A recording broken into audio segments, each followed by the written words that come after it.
Well, greetings to you all. Solicitations to the gentlemen, and if there are any ladies present, my sympathies.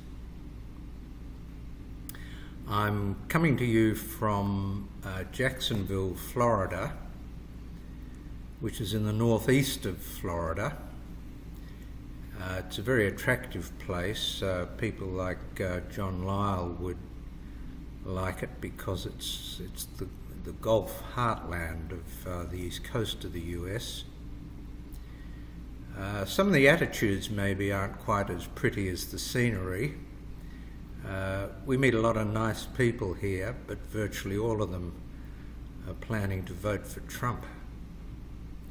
And just to give you a better idea, we were having dinner the other night in the golf club, and Serena Williams was playing an Eastern European girl.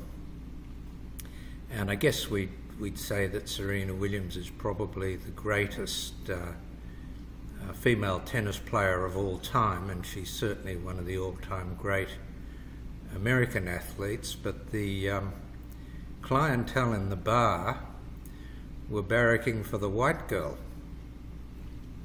Anyway, we're here for, another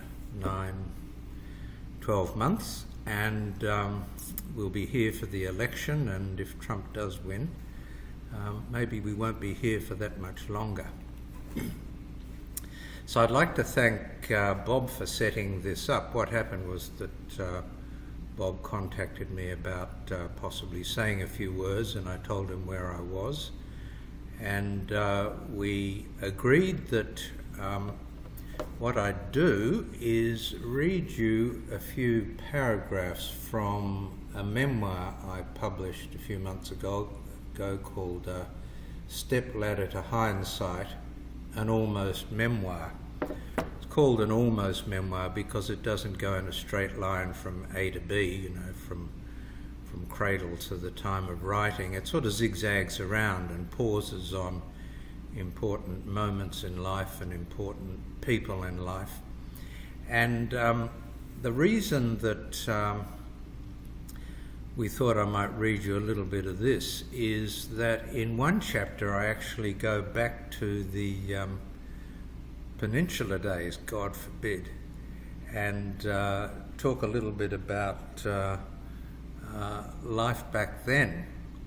So I won't read for too long because I would think that the liquid intake at this stage will be such that your attention spans will be even shorter than usual.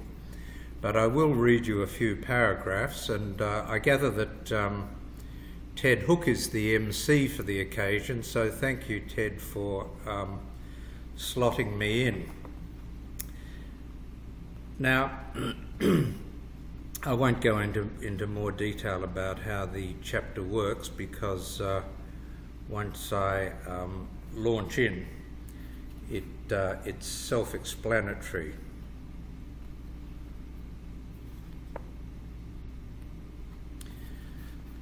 Here we go.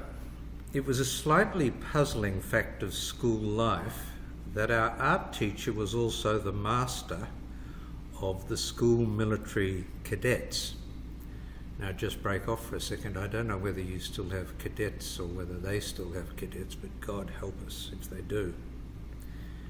With good reason I despised the latter activity, that is the cadets, a Pythonesque compulsory exercise in mindless compliance, and decided to throw the teacher into a state of confusion by going AWOL from cadet exercises and letting myself into the art room to work on my paintings. Now just break off again for a second. A couple of paragraphs earlier I tell the reader that my ambition at that stage in life was to be either the next Barassi or the next Picasso. So to resume, what was he to do? Punish my dereliction of military duty when I was using the time to exercise the creativity he tried in his kindly, if limited, way to foster? In fact, as an art teacher, he was too kind, because I had as much chance of being a professional painter as I had of being a professional footballer. I just break off again for a minute to say that elsewhere in the chapter I talk about a time during recess when we were having kick-to-kick on the oval, and I thought I'd lined up this brilliant high mark in a pack, and this pair of hands just floated over mine, and I heard a thwack, and it was Ross Johnson out marking me by a mile, and then he released this drop punt that went about 5 times further than I could kick the bloody thing, and that's, I think, when I started to get the message that I wasn't going to be a league footballer. Anyway, back to the learned text. The campaign I launched to have myself demobbed from the cadets took time, partly, I suppose, because the art teacher felt obliged to go easy on my creative AWOLs. Eventually, though, I achieved the desired outcome with a friend who shared my contempt for knuckle-headed conformity.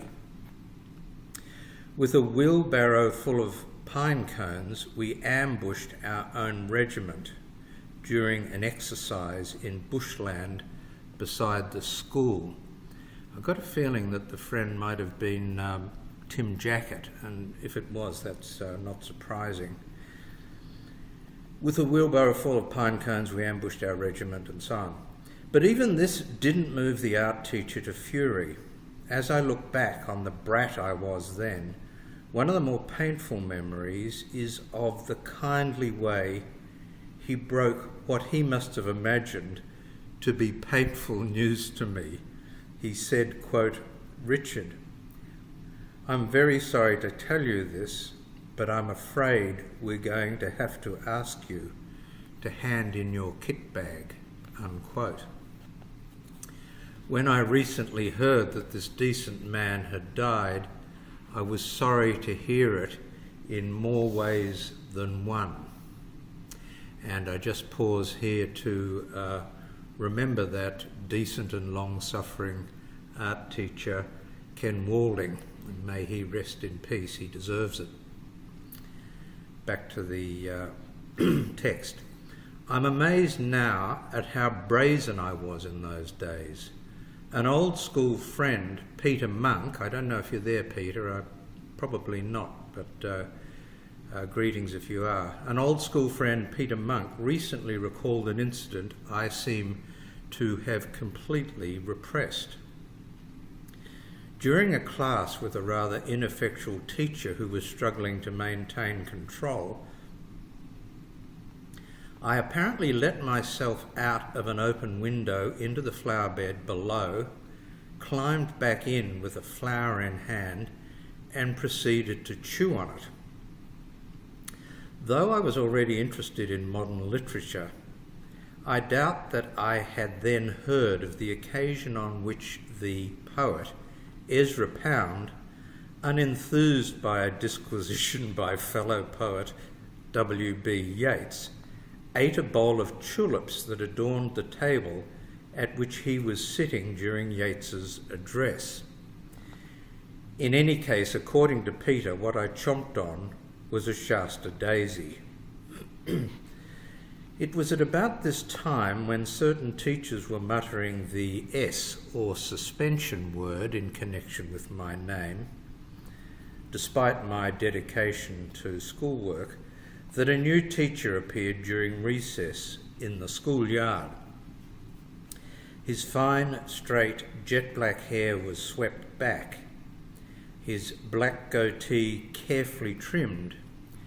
He was dapperly attired in sports coat, slacks, formal shirt and tie, and had about him a solicitousness edged with unease.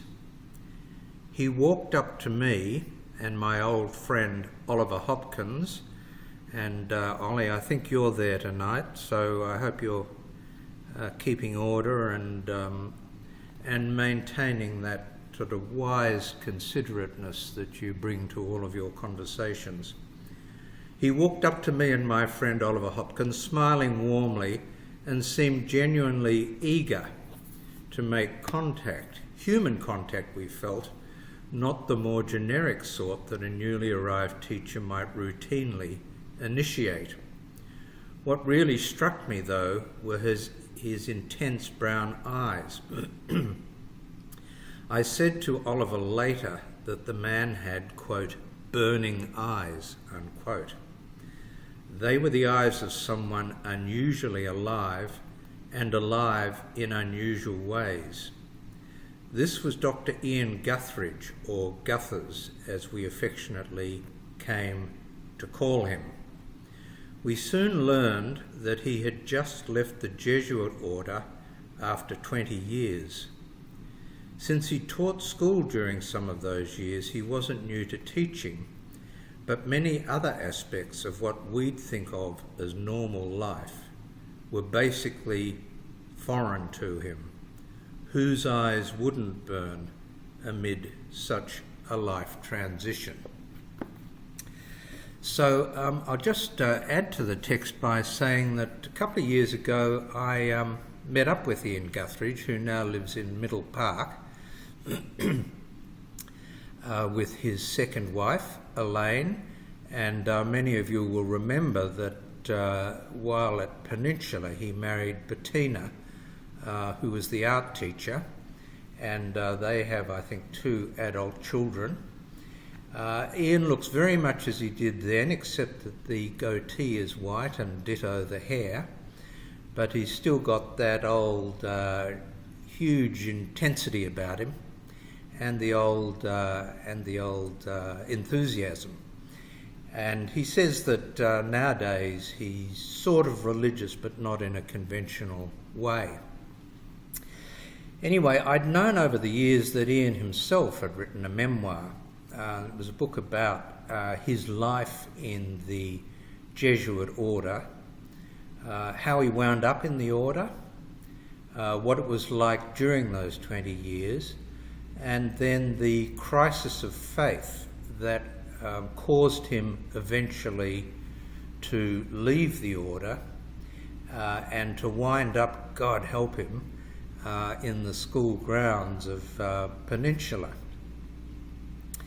And it's a very powerful book. He's a very talented guy. And one of the things he says there is that even though he was very dedicated in a way to his life as a priest, his ordination day was the worst day of his life. And that gives you a feeling for how big his crisis was and what he'd been going through when he arrived in the schoolyard that day. And one of the things he talks about there is bumping into and getting to know some of the less conformist boys at the school, and you know, he'd have in mind, apart from myself, no doubt Monk and Hopkins and David Kay and quite a few others whom I think he had quite an impact on, as he did on me. And he says that in a way he felt that we were sort of kindred spirits, because we were rebelling to some extent against some of the conventional attitudes of the school back in those days, and he himself was something of a rebel. And he even says in the chapter that as a schoolboy, long before the priesthood, he also was very rebellious. Anyway, it's been very nice to catch up with him, and it was also very nice to see Ted Hook and David Bramwell at a recent Mount Eliza Cricket Club reunion, and very nice to have the opportunity to connect with you lot, and I look forward to seeing you all, not all of you because that'd be too much for anyone, but seeing some of you in person in due course when we return from the land of the Trumpster. So for the moment, have a terrific night. Keep Lyle off the Terps to at least a reasonable degree, and all best wishes from here. See you later. Bye.